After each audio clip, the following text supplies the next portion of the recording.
खुद एक उत्तर प्रदेश का नागरिक हूँ। यहाँ पर शिक्षा लेना आया हूँ महाराष्ट्र में। आज जैसे आपने एक महाराष्ट्र नवनिर्माण सेना को आपने उत्तर भारतीय विरोधी पार्टी के रूप में आपने बता दिया, तो आप ऐसा सोचते हो कि नहीं हम हिंदी में ही बात करेंगे, हम मराठी में हमको बात नहीं करनी। ये क्यों है? ऐसी सोच आप अपनी क्यों बना रहे हो? तो न जाने कितने ऐसे मेरे खुद के आंखों के सामने यूपी के अन्य राज्य के लोग आते हैं अपनी परेशानी को लेके, चाहे उनकी परेशानी किसी मराठी व्यक्ति से क्यों ना हो, प्रॉपर सॉल्व करते हैं और ऑन द स्पॉट सॉल्यूशन करते हैं। पर लेकिन ये सब चीजें थोड़ी ना कभी मीडिया कवर करे, क्योंकि ये सब चीजों को कभी उनकी टीआरपी मिलती नहीं है। आज उस एक वीडियो को देखते देखते मतलब मैं खुद सोच रहा हूँ कब से उस एक वीडियो को दिखा रहे हैं कि जय महाराष्ट्र में सागर प्रताप सिंह। मैं आज ये वीडियो जो एक महाराष्ट्र में एक लोगों के बीच में जो बाहर राज्य के जो लोग महाराष्ट्र में आए उनके बीच में एक जो नैरेटिव सेट किया जा रहा है कि यहाँ पर अगर आप मराठी बोलोगे तो ही आपको रहने दिया जाएगा, ऐसा एक जो नैरेटिव ये जो यहाँ के लोगों ने बना के रखा है, तो मैं उस विषय पे आज मैं मेरे जितने भी उत्तर प्रदेश के लोग यहाँ पे और जितने भी बाहर राज्य के लोग, क्योंकि मैं खुद एक उत्तर प्रदेश का नागरिक हूँ, यहाँ पर शिक्षा लेना आया हूँ महाराष्ट्र में, तो उस विषय में मैं बात करना चाहता हूँ। आज जैसे आपने एक महाराष्ट्र नवनिर्माण सेना को आपने उत्तर भारतीय विरोधी पार्टी के रूप में आपने बता दिया। मैं आपको खुद बताना चाहता हूँ, आज तक मुझे कभी भी इस बात को लेकर परेशानी नहीं आई कि आप हिंदी में बात करते हो। फिर आपको ये सब बातें क्यों लग रही है? आपके माइंड में क्यों ऐसा नैरेटिव सेट किया जा रहा है? मुझे एक बात समझ में नहीं आती है कि जब आप एक राज्य में आप जाते हो, आप वहां पे काम ढूंढने जाते हो, वहां पे आप काम करते हो, तो अगर उस राज्य की कोई एक लैंग्वेज है जो वहां की राज्य की एक प्रमुख भाषा है, आप उसको सीखने में आप इतना सोचते क्यों हो?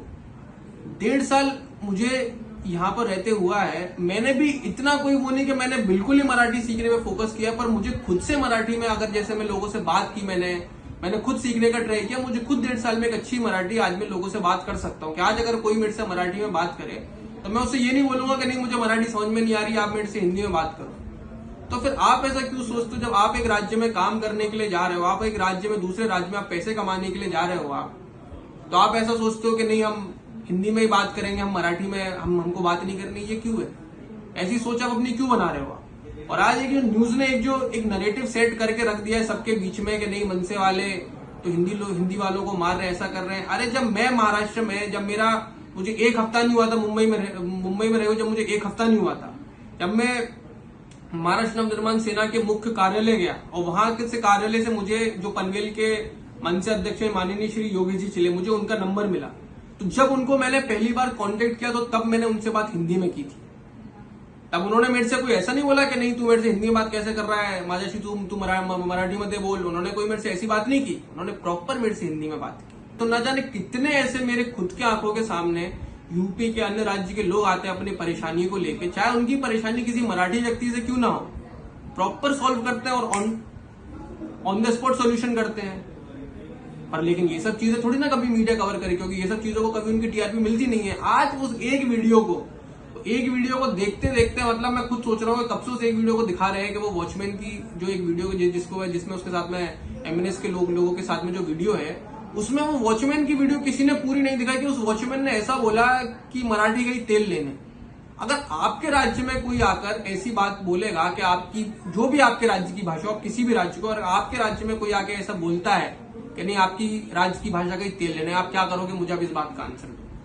और आप ऐसा बोल रहे हो कि मनसे वाले जबरदस्ती कर रहे हैं। अगर आपको लग रहा है कि जबरदस्ती करना ये होता है, तो मैं आपको बोलता हूं कि एक बार कर्नाटका या केरला चले जाइए, आपको समझ में आ जाएगा कि जबरदस्ती करना किसको बोलते हैं। और आप जो हिंदी में बात करने की आप जो बात कर रहे हो ना, जितने भी ये जो 2-3 दिन से मैं देख रहा हूँ कि ये उत्तर भारतीयों के जो यहाँ पर रक्षक बने हुए हैं, एक शुक्ला जी करके कोई है, उन्होंने राज साहब को लेकर बोला है कि राज साहब हिंदी के विरोधी हैं, ऐसा है वैसा है। मैं आपसे शुक्ला जी, मैं आपके लिए भी एक मैसेज देता हूं कि कभी आप राज साहब के सामने आकर हिंदी में बात कर दीजिए। मैं कह रहा हूं आप राज साहब से अच्छी हिंदी भी नहीं बोल पाएंगे।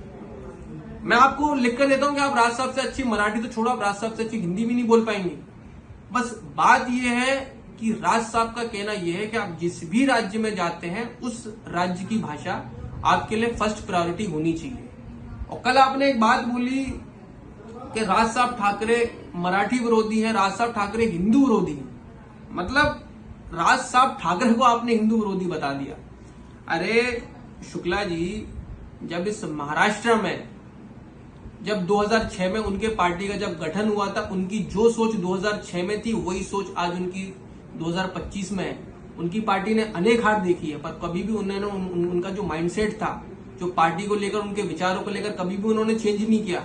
अरे कितने ऐसे अत्याचार हुए लोगों पे, चाहे वो आजाद मैदान के मोर्चा के टाइम में जब पुलिस पर मारामारी की गई थी, उस टाइम पर राज साहब ने मोर्चा निकाला था। जब सुप्रीम कोर्ट ने दही हांडी पर बंद कराने का जो ऑर्डर दिया था, उसके बाद में सबसे पहले महाराष्ट्र नवनिर्माण सेना के लोग आगे आए थे। और आप राज साहब को हिंदू विरोधी बोलते हो।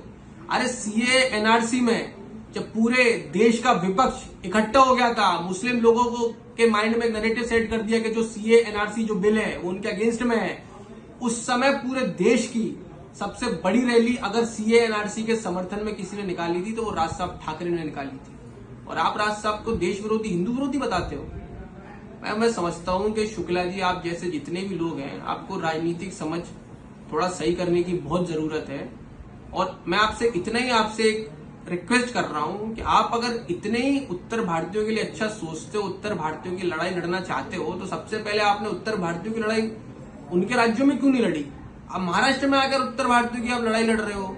और आप ये प्रश्न आप राज साहब से पूछने की जगह आप वहां के राज्य वालों से पूछो ना। वहां के राज्य में जो नेता है, जो उनके जो पहले के नेता थे, 2017 के बाद में मैं मानता हूं कि उत्तर प्रदेश को एक बहुत सशक्त मुख्यमंत्री उत्तर प्रदेश को मिला है। इस बात की तारीफ खुद राज साहब और महाराष्ट्र नवनिर्माण सेना करती है।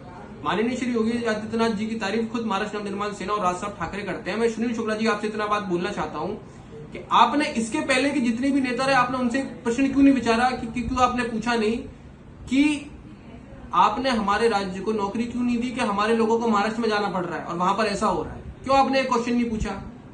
क्वेश्चन तो पूछने की, प्रश्न तो पूछना दूर की बात है, आप खुद वहां से यहाँ पे आकर यहाँ पे आपने राजनीतिक मोर्चा खोल लिया और फिर आप यहाँ पे आके बात करते हो उत्तर भारतीयों की। यहाँ तो आप जब खुद ही आप डिवाइड कर रहे हो उत्तर भारतीयों को मराठियों से, आप डिवाइड कर रहे हो, बात कर रहे हो राज साहब ठाकरे की।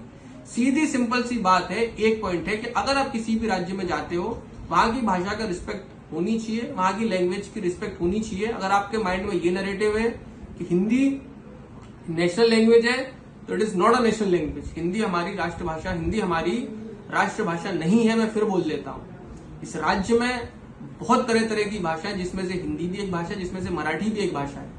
महाराष्ट्र में मराठी का जो दर्जा है वो प्रथम है और वो हमेशा फर्स्ट ही रहेगा।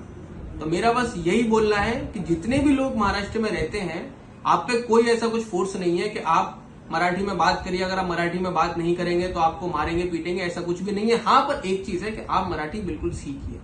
अगर आपको इस राज्य में रहना है, आपको इस राज्य में अच्छे से अपना जो भी आप यहाँ पे करने आए हैं, आपको उस चीज सबसे कोऑर्डिनेट करने के लिए आपको मराठी की जरूरत पड़ेगी। तो आप एक मराठी को प्रायोरिटी देके इसको आप सीखिए।